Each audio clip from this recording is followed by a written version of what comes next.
कहते हैं कि जो समय बीत गया वो कभी वापस नहीं आता और यही छोटी सी बात हमें हमेशा याद दिलाती है कि हमें अपने आज के समय का किस प्रकार सदुपयोग करना है ताकि भविष्य में हम कभी भी बीते समय को लेकर परेशान न हो। हर किसी को समय के महत्व को समझना जरूरी है। हम इस दुनिया में कब तक है ये कोई नहीं जानता, लेकिन जब तक है तब तक उस समय कैसे उपयोग करना है ये हम लोग अच्छी तरह से जानते हैं। लेकिन फिर भी हम अपने लिमिटेड टाइम का वेस्ट करते हैं और अपने जरूरी कामों को हमेशा काल पर टालते रहते हैं। ये छोटी सी मोटिवेशनल स्टोरी महाभारत का किस्सा है जिसमें भीम ने अपने बड़े भाई युधिष्ठिर को समय के महत्व को समझाया और वही चीज हम लोगों के लिए भी बहुत जरूरी है। इसलिए इस वीडियो को अंत तक जरूर देखें। ये कहानी है महाभारत के समय की। महाभारत के युद्ध के बाद युधिष्ठिर ने राजा के रूप में शासन करना शुरू किया। युधिष्ठिर अपनी दानवीरता और उदारता के लिए प्रसिद्ध था। जो कोई भी दान पाने की इच्छा से युधिष्ठिर के पास आता वो कभी खाली हाथ नहीं लौटता। एक बार देर रात को एक भिखारी महल के दरवाजे पर आया और दान मांगने लगा। उस समय राजा युधिष्ठिर सो रहे थे। रानी द्रौपदी ने उन्हें जगाया, लेकिन युधिष्ठिर ने कहा, मैं बहुत थक गया हूँ। भिखारी को सुबह तक इंतजार करने के लिए कहें। कल सुबह उठने के बाद मैं उसे उसके वजन के बराबर सोने के सिक्के दूंगा। द्रौपदी ने यह बात भीम को बताई। भीम ने जब यह बात सुनी तो वो तेजी से उस बड़ी घंटी के पास गया जो महल की छत पर थी, और वो घंटी सिर्फ तब बजे जाती थी जब राजा युधिष्ठिर कोई बड़ा युद्ध जीतकर वापस आते थे। भीम बिना रुके उस घंटी को जोर जोर से बजाने लगा।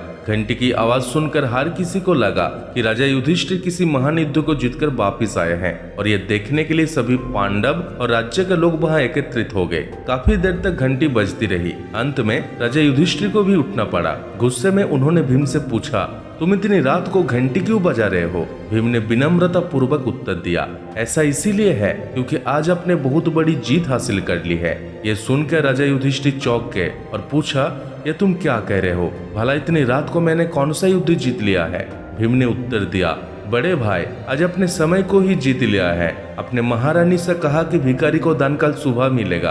अब ये घोषणा तो कोई तभी कर सकता है जब वो समय के साथ जीत हासिल कर ले। क्या आपको यकीन है कि कल सुबह तक आप दान देने के लिए जीवित रहेंगे या फिर ये भिखारी से प्राप्त करने के लिए जीवित रहेगा? ये सुनकर युधिष्ठिर को भीम की बात का एहसास हुआ और उन्होंने तुरंत उस भिखारी को अंदर बुलाया और उसे दान दे दिया। इस कहानी से हमें यह सीख मिलती है कि हम सभी के पास लिमिटेड टाइम होता है और कोई नहीं जानता कि आने वाले काल में क्या होगा। इसीलिए जो काम आप आज और अभी कर सकते हैं उसे कभी भी आने वाले कल के लिए बचा के न रखें, क्योंकि कल कभी नहीं आता। हमारी जिंदगी हमारे आज से ही चलती है। अगर जिंदगी को बेहतर तरीके से जीना है तो हमेशा आज में जिए।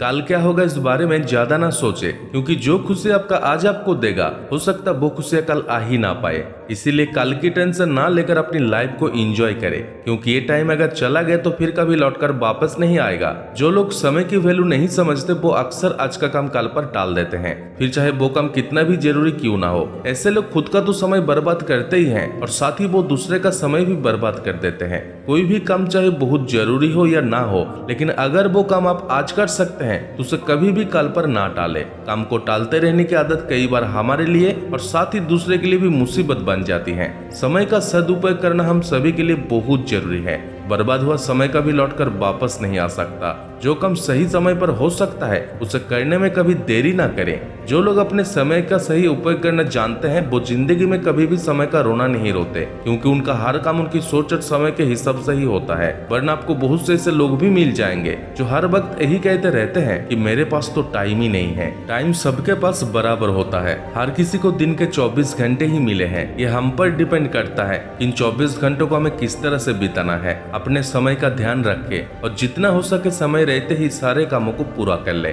ताकि आपके पास जिंदगी को जीने का भी वक्त रहे।